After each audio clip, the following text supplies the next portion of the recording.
एक बार फिर से आप सभी का स्वागत है। हम अध्ययन कर रहे हैं भजन संहिता की पुस्तक का और अब समय है कि हम उसके 93वें अध्याय से आगे का अध्ययन करें। मेरे प्यारे बहनों, ये 93वें भजन जो है ये परमेश्वर यहोवा के प्रताप का वर्णन है, उसकी सामर्थ का वर्णन है, उसके महामात्य, उसकी महिमा का वर्णन है और उसके राज्य का जो है वर्णन है। और इसी कारण से ये 93वें अध्याय जो है वो मैसेनिक प्रोफेसी की यानी कि प्रभु यीशु मसीह की भविष्यवाणियों वाले भजन की कैटेगरी में आता है। मेरे प्यारे बहनों, इस भजन में केवल 5 वचन हैं, लेकिन ये बहुत ही गहराई से संदेश देते हैं, बहुत ही गहराई से इस बात को संदेश देते हैं कि परमेश्वर यहोवा हमारा राजा है। मेरे प्यारे बहनों, हम जानते हैं कि परमेश्वर का राज्य आत्मिक रूप से प्रभु यीशु मसीह पर विश्वास करने के द्वारा, मसीही विश्वासियों के द्वारा इस धरती पर हो रहा है, लेकिन अभी उसका पूर्ण राज्य आना बाकी है। हम इस प्रार्थना को कहते हैं, हे हमारे पिता, तू जो स्वर्ग में है, तेरा नाम पवित्र माना जाए, तेरा राज्य आए। तो अभी उसका संपूर्ण राज्य आना बाकी है। और कुरिन्थियों की पहली पत्री उसके 15वें अध्याय में मेरे प्यारे बहनों हम पढ़ चुके हैं कि पिता ने सारे अधिकार इस धरती के पुत्र को दे दिए हैं। पुत्र को सारे अधिकार दिए हैं कि वो यहां पर राज्य करे और उसके बैरियों को उसके पांवों के नीचे कर दे। हम इस बात को पढ़ सकते हैं मेरे प्यारे बहनों, पहला कुरिन्थियों 15वां अध्याय 20वें वचन से लेकर आगे आप जब पढ़ेंगे तो वहां पर इस बात को लिखा गया है।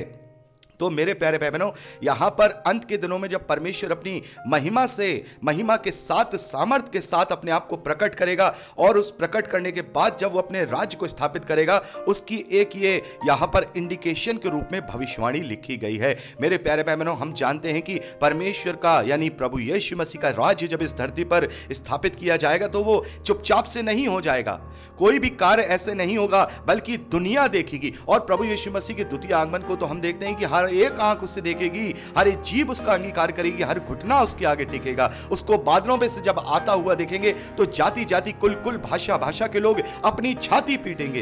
तो जब परमेश्वर अपने राज्य को यहां स्थापित करेगा, प्रभु यीशु मसीह जब अपने राज्य को यहां पर स्थापित करेगा, तो चुपचाप से नहीं करेगा, बल्कि ये धरती डोल उठेगी, ये धरती कांप उठेगी। और उसी के विषय में यहां पर इन 5 वचनों में इस भजन में इसमें भविष्यवाणी की गई है। पहले वचन में हम पढ़ते हैं, यहां लिखा है, यहोवा राजा है, उसने महामात्य का पहरावा पहना है। यहोवा पहरावा पहने हुए है और सामर्थ का फेंटा बांधे है, इस कारण जगत स्थिर है, वह नहीं टलने का। तो यहां पर हम देखते हैं कि परमेश्वर ने महामात्य का पहनावा पहना है। महामात्य क्या है? महामात्य को इंग्लिश में रॉयल्टी या मैजेस्टी कहा जाता है, यानी कि उसकी सामर्थ और महिमा को यहां पर दर्शाया गया है। मेरे प्यारे बहनों, हम भजन संहिता में पढ़ते हैं कि अंतिम दिनों में जब परमेश्वर अपना राज्य स्थापित करेगा, प्रभु यीशु मसीह इस धरती पर अपना राज्य स्थापित करने आएगा, तो वो चुपचाप नहीं आएगा, बड़े बड़े चिन्ह और बड़ी बड़ी विपत्तियों के साथ पहले वो सारी बातें दिखाएगा कि देखो मैं कितना बड़ा सामर्थी हूं। हम पढ़ते हैं, जब 6 मोहरों को खोला जाएगा, परमेश्वर की तमाम तरीके की विपत्तियां इस धरती पर डाली जाएंगी, परमेश्वर की सामर्थ, परमेश्वर की महिमा को उजागर किया जाएगा। हम देखते हैं जब तुरहियां फूकी जाएंगी तो भी परमेश्वर की विपत्तियां और उसके क्रोध इस धरती पर डाले जाएंगे, तब परमेश्वर की महिमा और सामर्थ का पता लगेगा। और उसके बाद हम देखते हैं मेरे प्यारे बहनों, उसके बाद परमेश्वर के क्रोध का जो क्रोध की मदिरा का जो कटोरा है वो इस धरती पर डाला जाएगा। जो 7 क्रोध के कटोरों को हम जो देखते हैं प्रकाशित वाक्य में मेरे प्यारे बहनों, तो यहां पर हम देखते हैं कि यहोवा की राजगद्दी आदि अनादि काल तक स्थिर है, तू सर्वदा से है। मेरे प्यारे बहनों, कुछ समय के लिए शैतान ने इस धरती को बिगाड़ना चाहा, परमेश्वर के राज्य को बिगाड़ना चाहा, लेकिन परमेश्वर ने धीरज के साथ, युक्ति और प्लानिंग के साथ ऐसा किया कि स्वर्ग में और धरती पर और धरती के नीचे समस्त क्रीचर जो परमेश्वर ने बनाए हैं, वो इस बात को समझ लें कि मैं यहोवा सामर्थी हूं और मेरे साथ कोई भी मेरा विरोध नहीं कर सकता है। मैं सत्य हूं, मैं प्रेम हूं और मैं धीरज के साथ सबको उसका प्रतिफल देता हूं। ये शैतान इब्लीस ने जो परमेश्वर से विरोध किया, हम पढ़ते हैं यशाया भविष्यद्वक्ता की पुस्तक 28वें अध्याय में कि उसने परमेश्वर से अपने सिंहासन को परमेश्वर के तुल्य करना चाहा, उसने अपने आप को परमेश्वर के तुल्य करना चाहा, उसके राज्य को जो है दूषित करना चाहा। लेकिन परमेश्वर ने कहा ठीक है, मैं तुझे तेरी वो जगह बताऊंगा जहां तू है। और परमेश्वर अपने सारे इन प्लान्स और युक्तियों के साथ मनुष्यों को, स्वर्गदूतों को और इब्लीस को और इब्लीस के साथ पीछे चलने वाले लोगों को, उन तमाम आत्मिक सेनाओं को उस वक्त दिखाएगा कि देखो तुम कुछ नहीं हो, अब मैंने अपने सामर्थ का पहनावा पहन लिया है। मेरे प्यारे भाई बहनों, तब वो दिखाएगा कि देखो मैं सामर्थी हूं और मैं ही सब कुछ करने वाला हूं। तब वो शैतान भी अपने अंजाम पे जाएगा, उसके पीछे चलने वाले लोग भी अंजाम पे जाएंगे और परमेश्वर का राज्य जो हमारा राजा प्रभु यीशु मसीह है उसके द्वारा स्थापित कर दिया जाएगा। यहां पे लिखा है, हे यहोवा महानदों का कोलाहल हो रहा है, महानदों का कोलाहल हो रहा है, महानदों का बड़ा शब्द हो रहा है, महानद गरजते हैं महासागर के शब्दों से और समुद्र की महातरंगों से विराजमान यहोवा अधिक महान है। मेरे प्यारे भाई बहनों, जब परमेश्वर का राज्य फिजिकल रूप से आज स्वाभाविक नहीं है लेकिन आत्मिक रूप से आज भी मसीह विश्वासियों के द्वारा परमेश्वर का राज्य इस धरती पर फैलाया जा रहा है, लेकिन स्वाभाविक और फिजिकल रूप से जब फैलाया जाएगा तो यहां लिखा है महानदों का कोलाहल हो रहा है। महानद यानी कि जो परमेश्वर की सृष्टि है, महानद एक इंडिकेशन के रूप में यहां पर बताया गया है, यानी कि बड़ी बड़ी नदियां, बड़ी बड़ी जो इस धरती पर जो चीजें हैं उसके द्वारा चिन्ह प्रकट होंगे। मेरे प्यारे भाई बहनों, हम क्या पढ़ते हैं? हम पढ़ते हैं कि 1/3 समुद्र पर, 1/3 धरती के वनस्पतियों पर, 1/3 सूरज पर, 1/3 हम सारी बातें पढ़ते हैं कि सब पर विपत्तियां आएंगी। तो परमेश्वर उन विपत्तियों के द्वारा अपने चिन्ह प्रकट करेगा कि देखो मैं सामर्थी हूं, देखो मैं सामर्थी हूं। और मेरे प्यारे भाई बहनों, वो समय अब लगभग आ चुका है, वो समय अब लगभग आ चुका है और छोटे छोटे चिन्ह आज हमें दिखाई दे रहे हैं, जबकि आज हम उन्हें छोटा भी कह सकते हैं, लेकिन मेरी दृष्टि में तो बहुत बड़े बड़े चिन्ह आज हमें दिखाई दे रहे हैं। ये जो विपत्ति पूरी दुनिया में चल रही है, ये एक युगांतर की, एक चेंज की, एक मिलेनियम चेंज का ये एक इंडिकेशन है। मेरे प्यारे भाई बहनों, आप सोच सकते हैं, अब 2 शब्द हमारे जीवन में बढ़ गए हैं, हमारे शब्दकोश में ये 2 शब्द बढ़ गए हैं, एक प्री कोरोना पीरियड और एक पोस्ट कोरोना पीरियड। मेरे प्यारे बहनों, ये शब्द हमारी डिक्शनरी में बढ़ गए हैं। इस बात को आप बड़े ही सीरियसली तरीके से ले लीजिए। इससे पहले कोई इन 2 शब्दों को नहीं जानता था। 2020-21 से पहले इन शब्दों को कोई नहीं जानता था। प्री कोरोना पीरियड और पोस्ट कोरोना पीरियड, सब कुछ डिफरेंट है।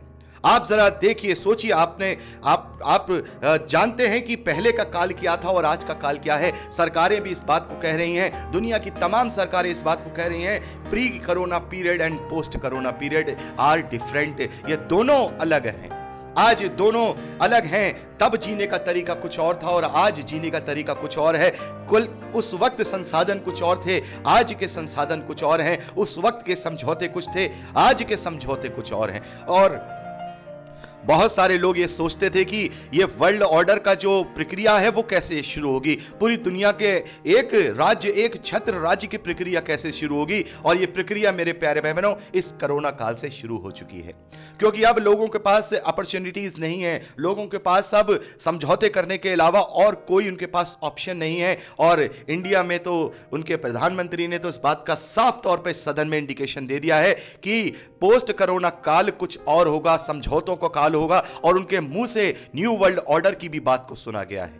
तो मेरे प्यारे भाई बहनों, ये इंडिकेशन हो रहे हैं। अब ये इंडिकेशन इस बात का ये प्रूफ है कि अब जो 2020 से पहले का जो समय था वो कुछ और था, वो अनुग्रह का पीरियड था। अब 2020 के बाद का जो पीरियड है, अब वो परीक्षा का समय है, अब वो परीक्षा का समय है। अब परमेश्वर पूरी रीति से हमें चिन्ह दे चुका है कि हम अंत के दिनों में प्रवेश कर चुके हैं। महानद के बड़े शब्द से हमें यह पता लग गया है, सृष्टि के इस बड़ी विपत्ति के द्वारा हमें अब पता लग गया है, ना जाने अब परमेश्वर का कौन सा क्रोध इस धरती पर उतरने पर है, ना जाने कौन सा चिन्ह अब इस धरती पर उतरने पर है। लेकिन आगे आने वाले समय बहुत ही ज्यादा पीड़ादायक होने वाला है, बहुत ही ज्यादा क्लेशों से भरा होने वाला है। इसलिए हम स्वयं को तैयार करें, अपने बच्चों को तैयार करें, उन्हें इस बात के लिए खास तौर पर तैयार करें, मसीह विरोधी के विषय में उसे बताएं, उस वक्त क्या क्या होगा, हमें कैसे बचना है, हमें क्या क्या चीजें करनी है। इसके लिए अपने आप को भी तैयार करें, आने वाली पीढ़ी को भी तैयार करें, अपने बच्चों को, अपने जवानों को खास तौर पर हम तैयार करें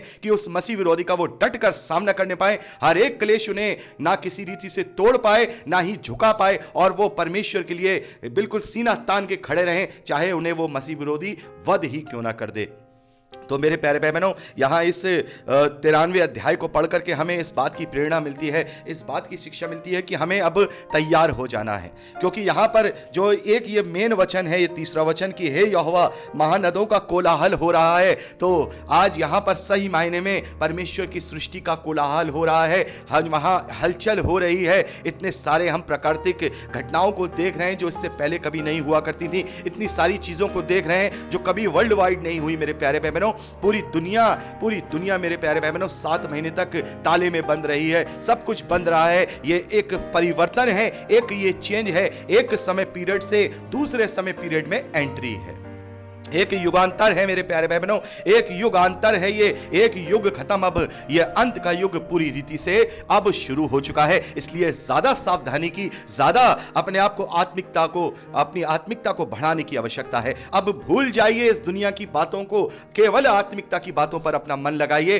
केवल आने वाले उस विश्राम के विषय में सोचिए जो अभी हमने इस 92वें अध्याय में अध्ययन किया है। हमें उस विश्राम के लिए अपने आप को तैयार करना है, ताकि हम विश्वासी लोग खजूर के समान फले फूलें, लबानोन के देवदार के समान बढ़ें, और हम परमेश्वर के भवन में बोए जाएं, उसमें रोपे जाएं। क्योंकि चितौनियां, देखिए 5वें वचन में लिखा है, तेरी चितौनियां अति विश्वास योग्य हैं। हे यहोवा, तेरे भवन का युग युग पवित्रता ही शोभा, तेरे भवन को युग युग पवित्रता ही शोभा देती है। तो उसकी चितौनियां अति विश्वास योग्य हैं।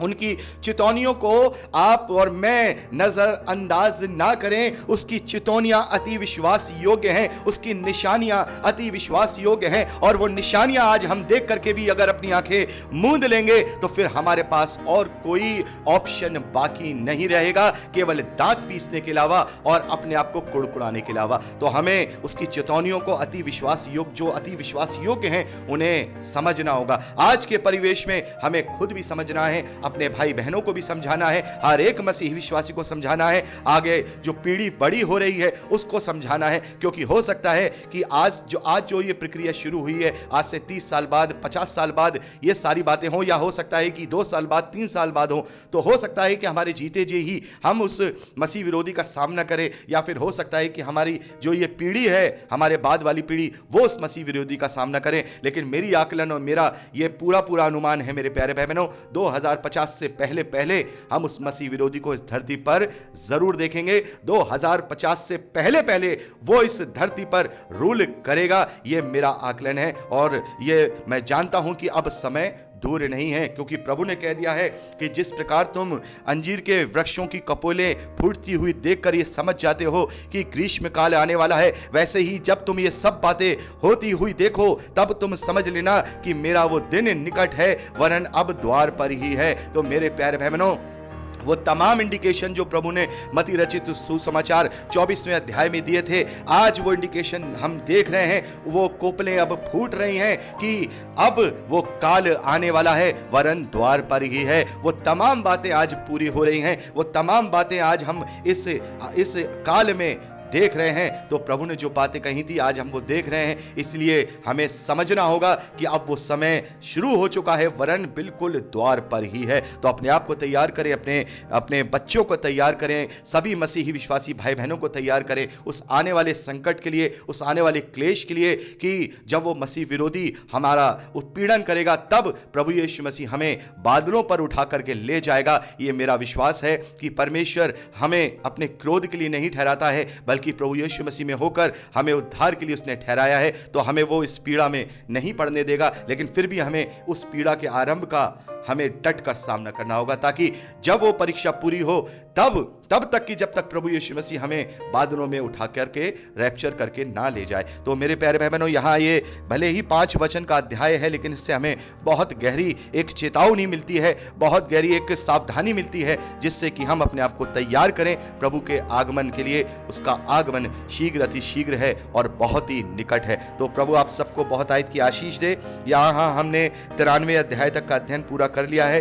अब हम परसों 94 अध्याय से आगे का अध्ययन करेंगे। तो आज के लिए इतना ही। प्रभु आप सबको बहुत आयत की आशीष दे, अपने वचन में दृढ़ करे। यीशु के सामर्थ्य और पवित्र नाम में आमीन। Praise the Lord. जय मसीह की। खुश रहिए।